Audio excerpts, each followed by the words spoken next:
ഇന്ന് നമുക്ക് past present future നോക്കിയാലോ. പാസ്റ്റിൽ ഡെത്ത് കാർഡാണ് വന്നിരിക്കുന്നത്. ഇത് ഒരു കാലഘട്ടത്തിൻ്റെ അവസാനം, ഒരു പരിവർത്തനം എന്നതിനെയൊക്കെയാണ് ഈ കാർഡ് സൂചിപ്പിക്കുന്നത്. ഒരു പക്ഷേ നിങ്ങൾ പാസ്റ്റിൽ എന്തെങ്കിലും ഒരു വേദനാജനകമായ സിറ്റുവേഷൻ ഫേസ് ചെയ്തിട്ടുണ്ടാകാം. നിങ്ങൾക്ക് അപ്രതീക്ഷിതമായ എന്തെങ്കിലും തിരിച്ചടികൾ നേരിട്ടിട്ടുണ്ടാകാം. നിങ്ങൾക്ക് ഏറ്റവും വേണ്ടപ്പെട്ടവരാരെങ്കിലും നിങ്ങളെ വിട്ടുപോയിട്ടുണ്ടാകാം. നിങ്ങൾക്ക് വേണ്ടപ്പെട്ടവരാരെങ്കിലും മരണപ്പെട്ടു പോവുകയോ അല്ലെങ്കിൽ നമ്മൾ പ്രതീക്ഷിക്കാത്ത സ്ഥലത്തുനിന്ന് നമുക്ക് എന്തെങ്കിലും ഒരു ദുഃഖകരമായ സിറ്റുവേഷൻ ഉണ്ടാകുകയോ, നമ്മൾ പ്രതീക്ഷിക്കാതെ നമ്മുടെ ജീവിതത്തിനകത്തോ നമ്മുടെ ബിസിനസ് പരമായിട്ടോ അങ്ങനെ എന്തെങ്കിലും ഒരു മേജർ ചേഞ്ചസ് ഉണ്ടായിട്ടുണ്ടാകാം എന്നുള്ള എനർജിയാണ് ഡെത്ത് കാർഡ് സൂചിപ്പിക്കുന്നത്. നമ്മൾ എന്തൊക്കെയോ സാഡായ സിറ്റുവേഷനിലൂടെ കടന്നു പോയിട്ടുണ്ടാകും എന്നൊരു എനർജിയും ഇതിൽ കാണിക്കുന്നുണ്ട്. അപ്പോൾ പാസ്റ്റിൽ നിങ്ങൾ എന്തൊക്കെയോ വലിയ ബുദ്ധിമുട്ടുകളിലൂടെ കടന്നു പോയിട്ടുണ്ട് എന്ന് കാണിക്കുന്നു. പ്രസൻറ്റിൽ 3 ഓഫ് പെൻറ്റക്കിൾസ് ആണ് വന്നത്. ഇതൊരു ഒരു കരിയർ അല്ല പണ സംബന്ധമായ ഒരു കാർഡാണ്. കരിയർ,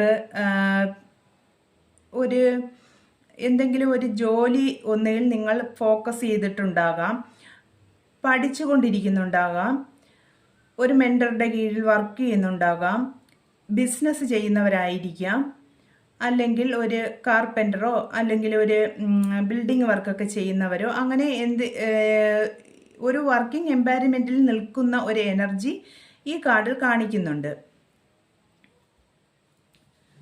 ഫ്യൂച്ചറിൽ 10 ഓഫ് കപ്സ് ആണ് വന്നിരിക്കുന്നത്. 10 ഓഫ് കപ്സ് വളരെ നല്ലൊരു കാർഡാണ്. ഫ്യൂച്ചറിൽ നിങ്ങൾക്ക് വളരെ സന്തോഷകരമായ ഒരു ഫാമിലി ലൈഫ് അല്ലെങ്കിൽ ഒരു നിറഞ്ഞ സംതൃപ്തിയോടുകൂടി നിറഞ്ഞ ഒരു ജീവിതം ഉണ്ട് എന്നതാണ് 10 ഓഫ് കപ്സ് പറയുന്നത്. കുട്ടികളും ആ ഒരു ഫാമിലി, ഒരു സിറ്റുവേഷൻ, മാരിവില്ലിൽ ഒരു 10 കപ്സ് നിൽക്കുന്ന വളരെ വളരെ ബ്യൂട്ടിഫുള്ളായ, വളരെ ഹാപ്പിനെസ് ആയ ഒരു